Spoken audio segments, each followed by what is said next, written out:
तो आज हम लोग पढ़ेंगे क्लास 11th के मैथ के चैप्टर 9.3 को, जिसमें टॉपिक है आपका जीपी। ठीक है, और ये जीपी क्या है?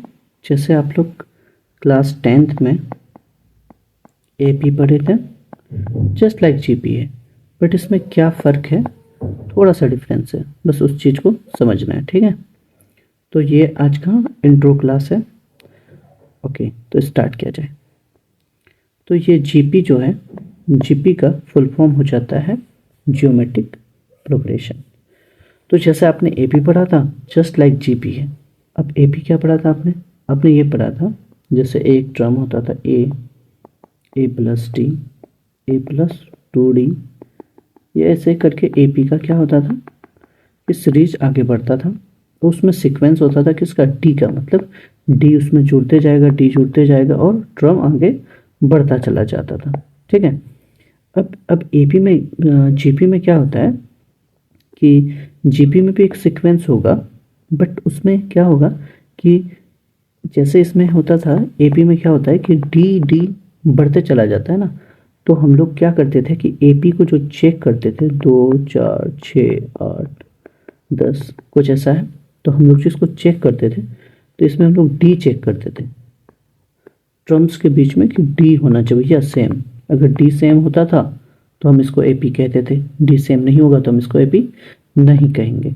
तो इसी प्रकार से हम लोग ना जीपी में क्या चेक करेंगे? रेशियो चेक करेंगे, टर्म्स के बीच का रेशियो। अगर टर्म्स के बीच रेशियो सेम है तो हम लोग मानेंगे कि हाँ भैया ये जीपी है, और टर्म्स के बीच में अगर रेशियो सेम नहीं होगा तो हम लोग इसको जीपी नहीं मानेंगे। तो सीक्वेंस में आपको क्या चेक करना पड़ेगा? रेशियो को देखना पड़ेगा। नहीं समझ में आ रहा? चलिए एग्जांपल देखते हैं। जैसे 2 4 8 और 16 है। ठीक है, इसमें आपको दो को, ये दो वाला जो है, इसको क्या कहेंगे हम लोग? माना कि ये पहला टर्म हो गया, ए हो गया, A2 हो गया, A3 हो गया, A4 हो गया। तो आपको A2 और A1 का रेशियो देखना है, 4/2, 2 आ गया।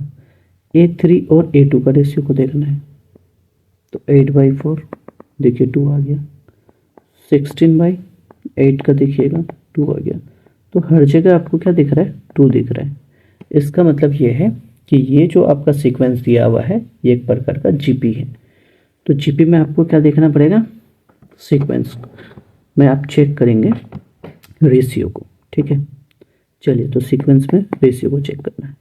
अब जैसे हम लोग एपी में nth टर्म को निकालते थे और सम निकालते थे, जस्ट लाइक हम लोग यहाँ पे भी वही करेंगे।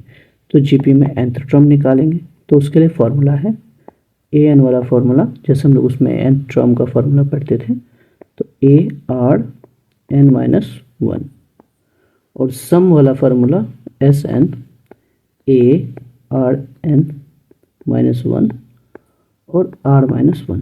ये फार्मूला हो गया आपका सम वाला, और ये हो गया आपका nth टर्म निकालने के लिए।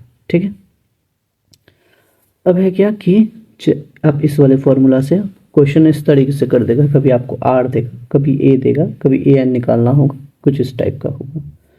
अब A क्या है सर? तो ये आपका फर्स्ट टर्म है। R क्या है? ये फॉर्मूला में जो आपको R दिख रहा है, तो ये R क्या है? रेशियो है। और N क्या है? तो नंबर ऑफ टर्म्स है। SN क्या है? तो ये सम है। ठीक है, तो आई होप आप सबको समझ में आ गया ये सारी चीज़ें। ठीक है, तो फिर आगे इसका क्वेश्चन आंसर किया जाएगा।